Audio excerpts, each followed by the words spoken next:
दोस्तों नमस्कार। गुरपत सिंह पन्नू, आपने नाम सुना होगा। आज के लिए नाम ज्यादा चर्चा में इसलिए है क्योंकि इसकी हत्या की साजिश के संदर्भ में किसी निखिल गुप्ता को अरेस्ट किया गया है और अमेरिकन सरकार और खासकर वहां का जो साउथ डिस्ट्रिक्ट ऑफ न्यूयॉर्क है, उसकी जो लोकल अदालत है, डिस्ट्रिक्ट कोर्ट है, वहां पे ये केस फाइल हुआ है। और उनका ये कहना है कि भारत के एजेंट्स, खुफिया एजेंट और निखिल गुप्ता ने पन्नू की हत्या की साजिश रची और ये आजकल हेडलाइन बनी हुई है भारत में। दोस्तों, इस पूरी कार्रवाई की फाइल मैंने डाउनलोड करी और पढ़ी और मैं आपको उसका सारांश और खासकर जो बड़ी हास्यास्पद स्थितियां हैं वो मैं आपको बताने वाला। अगर आपको हिंदुस्तान की कोई सबसे घटिया मर्डर मिस्ट्री की अगर आपको कोई फिल्म देखनी हो या उसकी कोई स्टोरी लाइन समझनी हो तो आपको इस केस को पढ़ना चाहिए। और मैं दावे के साथ कह सकता हूं कि अगर इस पूरे केस के आधार पे अगर कभी कोई फिल्म बनी तो लोगों को हंसी भी आएगी और लगेगा कि उनका पैसा और टाइम दोनों वेस्ट हो गया। क्योंकि ये एक लीगल डॉक्यूमेंट है तो हमें इसकी चर्चा करना जरूरी है। ये वहां की सरकार और निखिल गुप्ता ने जो कार्रवाइयां करी हैं और जो लोग इसमें इन्वॉल्व थे, उसमें जो महत्वपूर्ण घटनाक्रम थे, ये पूरी फाइल है जिसको केस फाइल किया गया एक सील्ड एनवलप में सदर्न कोर्ट में। और इसको 29 नवंबर को अमेरिका की सरकार ने एक प्रेस रिलीज जारी करी और ये डॉक्यूमेंट जब इंटरनेट पे आया तो मैंने इसको डाउनलोड किया, पूरी फाइल को डाउनलोड किया, जो पूरे चार्जेस लगाए गए हैं, और line by line, word by word, comma, full stop को ध्यान से पढ़ा। और आपको हंसी आएगी जब मैं आपको ये बताऊंगा कि क्या इस तरह से कोई खुफिया एजेंसी काम करती है। अब दो सवाल निकल के आते हैं। सबसे पहला सवाल कि क्या हमारी खुफिया एजेंसीज इतनी मूर्ख हैं कि उनको पता नहीं कि खुफिया तंत्र कैसे काम करता है। एक छोटा चोर भी इतनी मूर्खताएं नहीं करता जो एक खुफिया तंत्र, सो कॉल्ड खुफिया तंत्र के लोगों ने जो इसमें इन्वॉल्व है, अगर वो खुफिया तंत्र के लोग हैं तो इतनी मूर्खताएं एक के बाद एक करते रहे। तो पहला तो डाउट ये हो रहा है कि ये निखिल गुप्ता और जो उसका हैंडलर था, मुझे नहीं लगता वो कहीं से भी भारतीय खुफिया एजेंसीज के कहीं पे भी आसपास भी होंगे। कॉमन सेंस भी अगर होती तो ये मूर्खताएं नहीं होती। दूसरा, जिस तरह से मनी ट्रांसफर किया गया, अगर वो केजरीवाल से ही पूछ लेते या किसी पॉलिटिशियन से ही पूछ लेते कि पैसा ट्रांसफर कैसे किया जाता है ताकि पकड़े ना जाएं, तो शायद उनकी ये प्रॉब्लम ही नहीं होती। तो कम से कम आज इस केस को अगर हम पढ़ेंगे और समझेंगे, आप भी इसको डाउनलोड कर सकते हैं। ये केस है, बहुत क्लियरली मैं आपको बता देता हूं। आप सदर्न कोर्ट की वेबसाइट पे जाइए, यूएस वर्सेस गुप्ता इंडाइटमेंट, ये केस है, 29 नवंबर को अपलोड हुआ है और आप डाउनलोड करके इसको पढ़ सकते हैं। कोई बहुत बड़ा केस नहीं है। मैं आपको वर्बेटिम इसमें जो खास बातें हैं, करीब 15 पेज की चार्जशीट है और मैं आपको बताता हूं। आगे बढ़ने से पहले ये बहुत इंटरेस्टिंग वीडियो है, आप इसको शेयर भी कर सकते हैं और चैनल अगर सब्सक्राइब नहीं किया है तो आप कर सकते हैं। इसमें जितने भी चार्जेस हैं वो सब एक के बाद एक हास्यास्पद चार्जेस हैं। करीब 39 पैराग्राफ्स, 39 पैराग्राफ की चार्जशीट है। दोस्तों, सबसे पहले जो बात हमें समझनी होगी कि एक आदमी गुप्ता को कांटेक्ट करता है, वो ये कहता है, मैं आपको बताता हूं इसमें क्या लिखा है, कि मैं सीनियर फील्ड ऑफिसर हूं, मेरा काम है सिक्योरिटी मैनेजमेंट और इंटेलिजेंस, और मेरे को सीआरपीएफ में स्पेशल ट्रेनिंग मिली है बैटल क्राफ्ट की, वेपन्स की, और आप मेरे लिए काम करो। दोस्तों, कभी ऐसा होता है कि कोई सीक्रेट एजेंट अपने बारे में इतना विस्तार से बताए? आपने भी देखा होगा, मेरे भी दोस्त हैं जो कहीं ना कहीं इस तरह की संस्थाओं से जुड़े हुए हैं। जब हम उनसे इनफॉर्मली भी बात करते हैं, पहली बात तो वो अपने ना कार्ड देते हैं, ना अपनी आइडेंटिटी देते हैं, ना बताते हैं उनका ऑफिस कहाँ है। अगर अगर आप उनसे पूछ भी लें, अगर बहुत ही क्लोज हो कि यार आप लोग क्या करते हो, तो हमेशा एक ही जवाब आया है, I can't discuss that with you. इसके आगे हमने कभी कुछ किसी से नहीं सुना। अब ये एक महाशय जो अपने आप को इंटेलिजेंस एजेंसी के अधिकारी बोल रहे हैं और वो अपना पूरा व्याख्यान कर रहे हैं कि मैं कौन हूं, क्या हूं, मेरा बैकग्राउंड क्या है, मेरी ट्रेनिंग क्या है, क्या कभी ऐसा हो सकता है? मुझे नहीं लगता। तो पहली बात तो ये जो हैंडलर जिसकी बात इस चार्जशीट के पहले पैराग्राफ दूसरे पैराग्राफ में लिखी गई है, और वो ये खुद बोलता है कि मैं गवर्नमेंट एम्प्लॉय हूं, क्योंकि उसका फोन नंबर किसी गवर्नमेंट ऑफिस में ट्रेस हुआ है, तो इसीलिए यहां पे लिखा गया है कि ये गवर्नमेंट अधिकारी है। गवर्नमेंट की तरफ से ऑथराइज्ड है, ये अलग बात है, ऐसा कहीं नहीं है, लेकिन उसका जो नंबर है जो उसका मोबाइल और जो उसका कंप्यूटर या लोकेशन ट्रेस हुआ है, वो कहीं गवर्नमेंट ऑफिस में ट्रेस हुआ है। इसलिए अमेरिकन सरकार कह रही है कि भारत सरकार का कोई अधिकारी। खैर, इन्वेस्टिगेशन होगी। अजीत डोभाल साहब अब इसमें इन्वॉल्व हो गए हैं इन्वेस्टिगेशन में, तो मुझे लगता है कि उनको भी हंसी आएगी कि यार इतनी मूर्खता से कैसे लोग काम करते हैं, और अगर करते भी हैं तो, या किसी ने ये प्लॉट बनाया। दूसरा, ये जो हैंडलर हैं, इन्होंने एक गुप्ता, जो एक क्रिमिनल है, भागा हुआ है, जिसके खिलाफ गुजरात सरकार में या पुलिस ने केस दर्ज किए हैं, वो फरार है। उससे संबंध में यह आता है कि आप अगर मेरा काम करोगे तो मैं आपके केस रिजॉल्व करवा दूंगा, आपको गुजरात पुलिस तंग नहीं करेगी। क्या ऐसे कोई अपने आदमियों को चूज करता है? जब इतना बड़ा आपको अगर कोई मिशन चलाना हो, राष्ट्रीय सुरक्षा की बात हो और सेंसिटिविटीज इन्वॉल्व हो, क्या इस तरह से कोई अपना हैंडलर इस तरह से अपने प्यादों को ढूंढता है? ये अपने आप में एक हास्यास्पद है। फिर गुप्ता ने एक आदमी को कांटेक्ट किया यूएस में, और गुप्ता को लगा कि यार ये आदमी मेरे काम का हो सकता है। मतलब गुप्ता को भी नहीं पता वो किससे क्या बात कर रहा है। और उस आदमी ने कहा कि हाँ, अगर तेरे को हेल्प चाहिए, किसी का मर्डर कराना है, तो मेरे पास एक आदमी और है, मैं तेरे को उससे मिलवा देता हूं। और गुप्ता ने बोल दिया, हाँ ठीक है यार, मिलवा दे। और गुप्ता ने इन दोनों को बताना शुरू कर दिया कि किसका और कैसे मर्डर करना है। कोई क्रॉस वेरिफिकेशन नहीं, कहीं कहीं कुछ नहीं।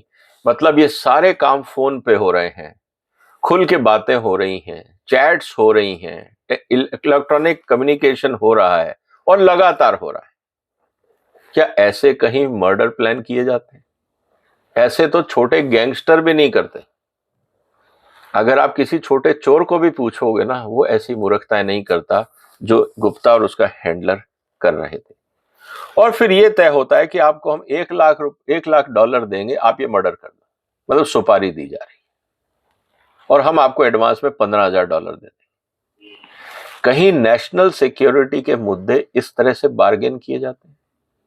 क्या जब राष्ट्रीय सुरक्षा की बात होती है तो इस तरह की सुपारी दी जाती है? और खुलेआम ये नहीं पता कि सामने वाला कौन है और क्या है। वो अल्टीमेटली जो निकला, वो यूएस गवर्नमेंट का अंडरकवर एजेंट था। और वो इस तरह के अंडरकवर एजेंट सिस्टम में इसलिए रखते हैं क्रिमिनल्स के बीच में, ताकि वहां के जो ड्रग पेडलर्स हैं, जो अमेरिका में जो क्रिमिनल्स हैं, उन पे नजर रखी जा सके, उनके खिलाफ कार्रवाई की जा सके।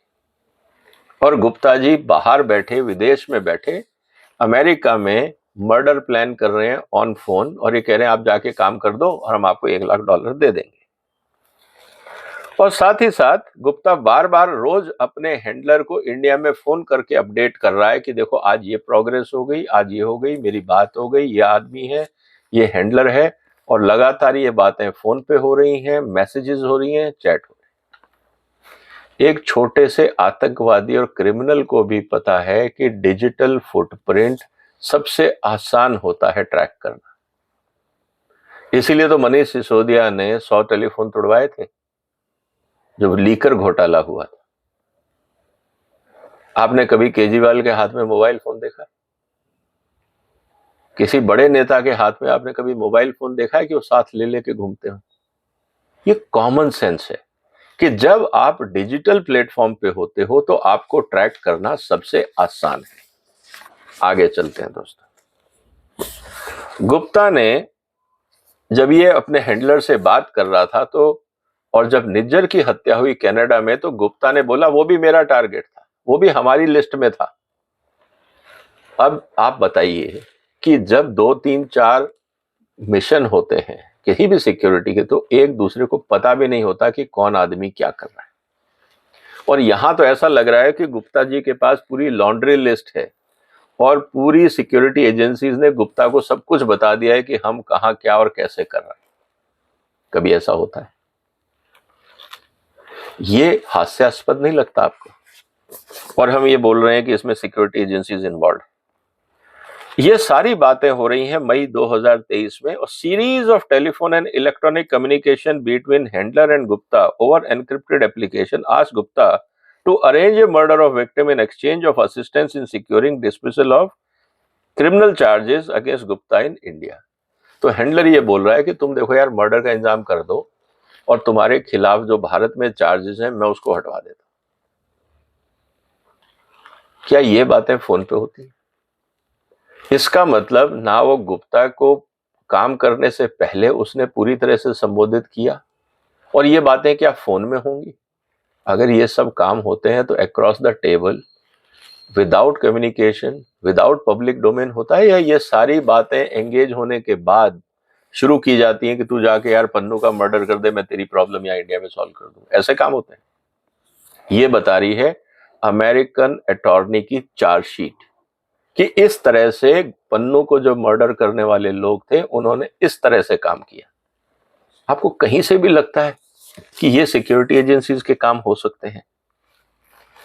अच्छा, हैंडलर साथ में गुप्ता को कहता है कि ये मेरा नंबर है और तू अपने मोबाइल में CC1 करके मेरा नंबर सेव कर ले। कभी कोई एजेंट अपना फोन नंबर किसी और के फोन नंबर में सेव करता है? कहीं ऐसा होता है? और खासकर इंटेलिजेंस एजेंसीज में, जहां पे पहली बात तो इलेक्ट्रॉनिक कम्युनिकेशन टेक्निकली बैन है। ना वो अपनी लोकेशन बताते हैं, ना अपने परिवार को बताते हैं, ना अपना एड्रेस होता है, उनके फोन नंबर कौन कहां से देगा किसी को पता नहीं होता। और वहां पे सिर्फ कोड वर्ड पे काम किया जाता है, और जरूरी नहीं है कि वो डायरेक्ट हैंडलर से बात हो, उसके नीचे कई लेयर होंगी जो उसको डायरेक्टली इनडायरेक्टली कोडिफाइड मैसेज देंगी। और यहाँ पे हैंडलर साहब खुद बोल रहे हैं गुप्ता को कि भाई साहब ये मेरा नंबर है, आप इसको मोबाइल में सेव कर लो और मेरे नाम के आगे CC1 लिख लेना, ताकि आपको पता रहे कि मेरा फोन है। अब जब ये पूरी कार्रवाई हो रही थी तो बार बार गुप्ता जी को एश्योरेंस दिया जा रहा था कि तू टेंशन मत ले, गुजरात पुलिस अब तेरे को कुछ तंग नहीं करेगी, मैंने सब इंतजाम कर दिया है और बस तू काम करवा। और गुप्ता जी और उनके बीच में लगातार टेली कम्युनिकेशन पे बात होती रही। जब ये सारी बातें चल रही थी तो उन्होंने कहा ठीक है, ये मेरा आदमी तैयार है। उन्होंने कहा कि ठीक है, आप पहले 15,000 रुपए ट्रांसफर कर दो। तो गुप्ता जी ने 15,000 रुपए ट्रांसफर किए, और जब 15,000 रुपए किए तो उसमें उन्होंने साथ में ये बोला, जो उनका हैंडलर था उसको, जिसको उन्होंने एंगेज किया था अमेरिका में पन्नू के मर्डर के लिए, कि देख मैं तेरे को 15,000 रुपए दे रहा हूं और मैं आपको वर्ड पढ़ रहा हूं, वी आर रेडी टू पे 15,000, नहीं 1,50,000, हम उसके रेट बढ़ा दिए। The offer will go higher depending upon the quality of work and if it is done as soon as possible. मतलब वहां पे भावताव चल रहा है, एक मर्डर प्लान, कि ठीक है मैं तेरे को 1 लाख पहले मैंने बोला था, मैं तेरे को $1.5 लाख दे दूंगा, लेकिन डिपेंड करता है क्वालिटी ऑफ वर्क पे। अब मर्डर में कौन सी क्वालिटी होती है दोस्तों? ये कौन सी भाषा का इस्तेमाल हो रहा है एक मर्डर प्लानिंग में, कि अगर क्वालिटी अच्छी हुई तो मैं तेरे को और रेट दे दूंगा। अब मर्डर में भी क्वालिटी होने लगी, मुझे नहीं पता था, लेकिन ये कहा गया। और लगातार जो हैंडलर थे गुप्ता जी के, वो बार बार उनसे पूछ रहे थे यार मुझे जरा अपडेट देते रहना क्या हो रहा है। और साथ में ये भी कहा गया कि Gupta spoke to the CS, जो उनका एजेंट था, by audio call and urged the CS to have his associate carry out the murder, stating, "Finish him, brother, finish him. Don't take too much." मतलब उनको बोल रहा भैया जल्दी निपटा दो यार, इतना लंबा टाइम मत लो। कहीं इस तरह से आपने किसी, और वो भी फोन पे, और वो भी 2 देशों के बीच में एक आतंकवादी के मर्डर का प्लान हो रहा है, और उसमें इस तरह से बातें हो रही हैं। कभी आप सोच सकते हैं कि इतनी मूर्खताएं कोई कर सकता है? और मजे की बात, गुप्ता ने अपने जो एजेंट है, जो जिसने को मर्डर के लिए एंगेज किया था, उसको कहा, देख अगर तू बहुत अच्छा काम कर लेगा जैसे तुमने किया, अगर तेरा काम सक्सेसफुल हो जाता है तो मैं अपने चीफ से तेरे को मिलवाऊंगा। ये क्या हिंदुस्तान की फिल्म की स्टोरी चल रही? पर कहीं ऐसा होता है कि मैं अपने बॉस से तेरे को मिलवाऊंगा कि देखो जी इसने मर्डर किया है उसका पन्नू का? पर कहीं कोई कॉमन सेंस, कहीं कोई जस्टिफिकेशन है इस पूरी कहानी का? लेकिन हमें इसलिए इस पे विश्वास करना पड़ेगा क्योंकि ये लीगल डॉक्यूमेंट है। ये अमेरिका के कोर्ट में अमेरिकन सरकार के द्वारा फाइल पेपर है। मैं आपको गॉसिप नहीं सुना रहा हूं। आप भी हंसते होंगे कि मिस्टर सदाना क्यों टाइम वेस्ट कर रहे हो। दोस्तों, मैं आपको लाइन बाय लाइन का जो जिस्ट है वो बता रहा हूं। इस बात को आपको समझना होगा कि किस तरह का ये चार्जशीट फाइल हुआ है।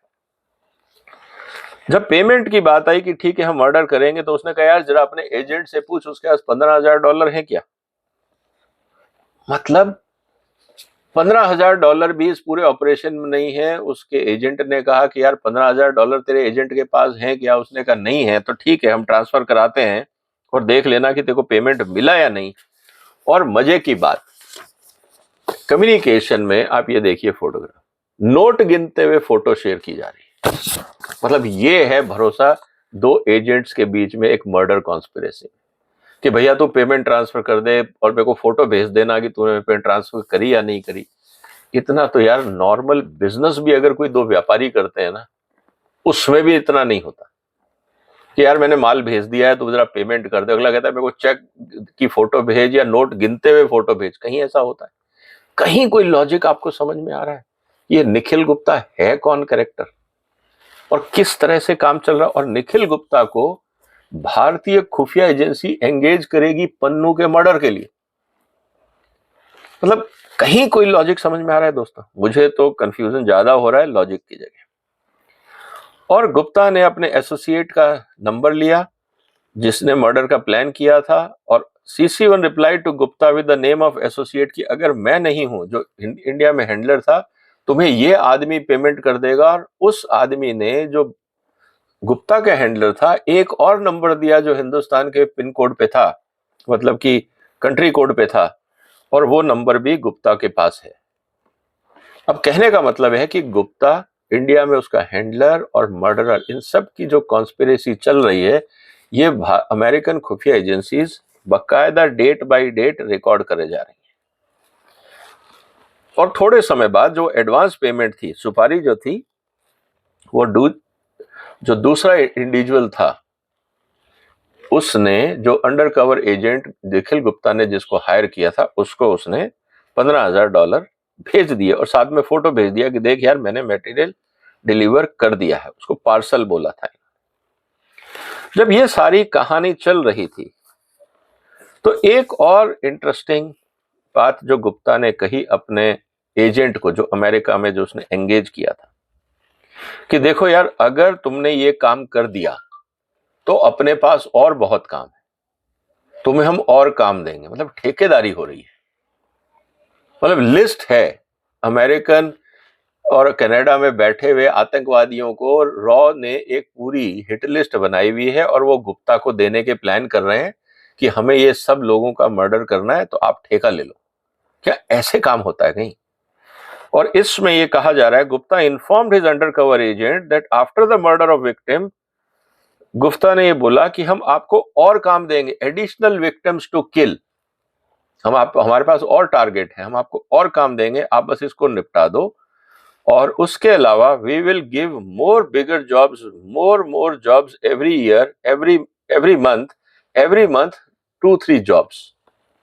मतलब वो जो गुप्ता ने जिस आदमी को हायर किया, वो उसको ये लालच दे रहा है कि देख जल्दी से पन्नू का मर्डर कर दे, मेरे पास बहुत काम है, हर महीने मैं तेरे से 2-3 मर्डर कराऊंगा और अपने पास बहुत काम है और बड़े बड़े काम आएंगे।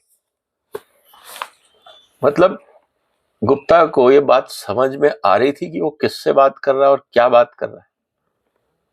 ऐसा तो यार एक छोटा रोड साइड पे जो ठेकेदार बैठा होता है ना, अपने मजदूर से बात करता है, वो वैसे बात करता है कि देख जो जल्दी से काम कर और ये काम टाइम पे हो गया तो तेरे को मैं अगला ठेका और देता हूं। ऐसे काम चलता है। ये है उनका ऑफिशियल लीगल डॉक्यूमेंट। तो दोस्तों कुल मिला के बात ये है, इस पूरे प्रोसेस में मैं अगर सारा जाऊंगा, आप डाउनलोड करके पढ़ लीजिए, लेकिन मैं आपको महत्वपूर्ण बातें बता रहा हूं जिससे पता लगता है कि ये क्या हो रहा है। फिर ये कहा गया कि यार ये जो विक्टिम है, पन्नू है, ये कनाडा अमेरिका के बीच में ट्रेवल करता रहता है, अलग अलग शहर जाता रहता है, तो इसको ट्रैक हम कैसे करेंगे। तो गुप्ता ने उसको फोटो भेजे कि देखिए मेरे पास इंफॉर्मेशन है कि आज वो न्यूयॉर्क आ गया, अब जाके तुम उसका मर्डर कर दो। मतलब जो मर्डरर है उसको भी लगता है बहुत आसान है कि जब हम जाएंगे और मार के आ जाएंगे, और गुप्ता को भी लगता है कि जैसे सब्जी खरीदने जा रहे हैं और वो जाके तुरंत काम करके आ जाएंगे। जब ये पूरी बात हुई तो उस पे इंटरेस्टिंग बात क्या थी कि जो गुप्ता का हैंडलर था उसने उसको एक नया ऐप भेजा कि तू अब इस फोन से बात करना, क्योंकि इस पे जीपीएस कोऑर्डिनेट और फोटोग्राफ्स भी आ जाते हैं। मतलब जो चीज कंसील करने की होती है उसको एक्सपोज करने के लिए एक खुफिया तंत्र का हैंडलर अपने एजेंट को वो सॉफ्टवेयर देगा, जबकि होना यह चाहिए था कि उसको ऐसा सॉफ्टवेयर देना चाहिए था कि देख तेरे जो मोबाइल, तेरी लोकेशन किसी को पता नहीं लगेगी। और यहां पे क्या हो रहा है, यहां पे उल्टा हो रहा है कि तुम कहां हो, क्या कर रहे हो, सारी चीजें हमें पता लगती रहेंगी, इसीलिए तुम इस ऐप से बात करना। अब कुल मिला के स्थिति दोस्तों ऐसी है कि ये गुप्ता साहब मर्डर प्लान कर रहे थे पन्नू का, और उनके एक हैंडलर थे जो अपने आप को खुफिया के बहुत बड़े एक्सपर्ट बता रहे थे। ये जब पूरा तमाशा चलता रहा तो गुप्ता ने जब इंडिया अपने हैंडलर से मिलने आया, तो जब वो वापस जा रहा था 29 तारीख को कि भैया मैं वापस आ रहा हूं और मुझे पता लगा है कि जो पन्नू है वो घर पे आ गया है, अब तुम जाओ और काम तमाम करो और मेरे को फोटो भेज देना, ये गुप्ता ने कहा। और फिर गुप्ता 30 तारीख को इंडिया से चेकोस्लोवाकिया गया, जहां उसको अरेस्ट कर लिया गया। तो दोस्तों ये है पूरी पन्नू के मर्डर की मिस्ट्री की कहानी। मर्डर तो हुआ नहीं, लेकिन जो मर्डर प्लान था, प्लॉट था, ये कहानी उसकी है। आपको कहीं से भी लगता है कि ये खुफिया तंत्र का काम? मुझे लगता है भारत सरकार को इसकी जांच जरूर करानी चाहिए। अमेरिका कराए या ना कराए, भारत सरकार को इसकी जांच जरूर करानी चाहिए। कम से कम ये तो पता लगे कि ये कौन लोग थे। क्या हमने ऐसे फालतू घटिया लोगों को भारत की खुफिया एजेंसी में रखा हुआ है?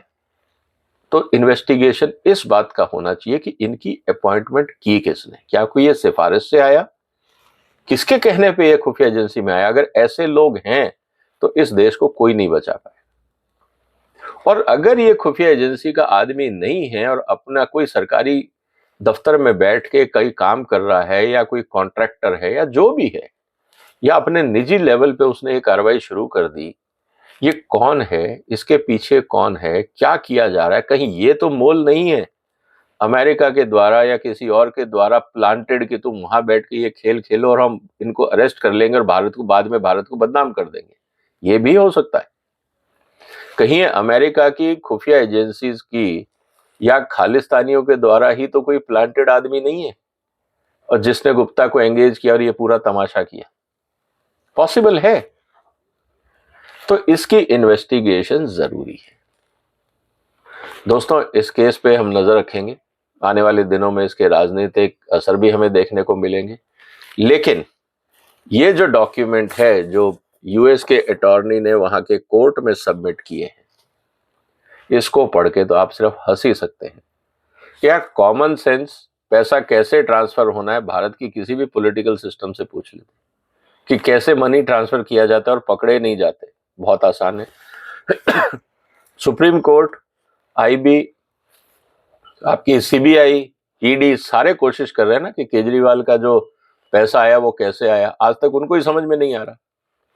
तो केजरीवाल साहब और उनकी पार्टी के लोग ही बता देते कि मनी ट्रांसफर कैसे किया जाता है ताकि पकड़े नहीं जाए, क्योंकि सुप्रीम कोर्ट ने भी तो यही कहा था कि हवाला से पैसा आया या जो भी रिश्वत का पैसा आया लीकर केस में, एक्साइज केस में, वो गया कहां, मनी ट्रेल कहां है, जब एक छोटे लेवल पे एक पॉलिटिकल सिस्टम इस कैश को मैनेज कर लेता है, तो अंतरराष्ट्रीय लेवल पे एक खुफिया एजेंसी जिसके पास भारत सरकार का पूरा समर्थन हो और उसको पता नहीं कि मनी ट्रांसफर कैसे किया जाता है, कम्युनिकेशन कैसे की जाती है, किन चीजों का बेसिक ध्यान रखा जाता है, एक छोटा क्रिमिनल भी इन बातों का ध्यान रखता है।